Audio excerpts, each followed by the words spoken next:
Hi everyone, in this quick tutorial, I'll show you how to add a flush transition in DaVinci Resolve.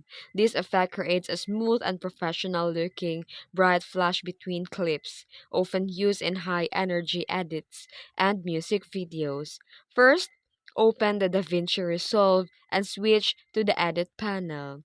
Ensure that both of your video clips are placed side by side on the timeline. Then click on the effects in the top left corner of the panel. Then expand the toolbox section and select the video transition.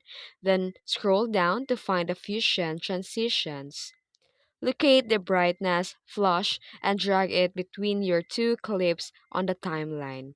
Click on the transition effect in the timeline and go to the inspector panel to tweak the settings.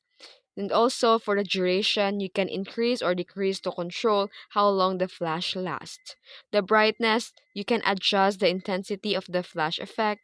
And also, in order for that to check, preview your flash transition.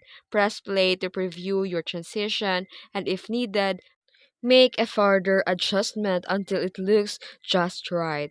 And that's it. You've successfully added a flash transition in DaVinci Resolve. This is a great way to add excitement for smooth transition between scenes. If you found this video tutorial helpful, don't forget to like and subscribe for more tips. Thanks for watching.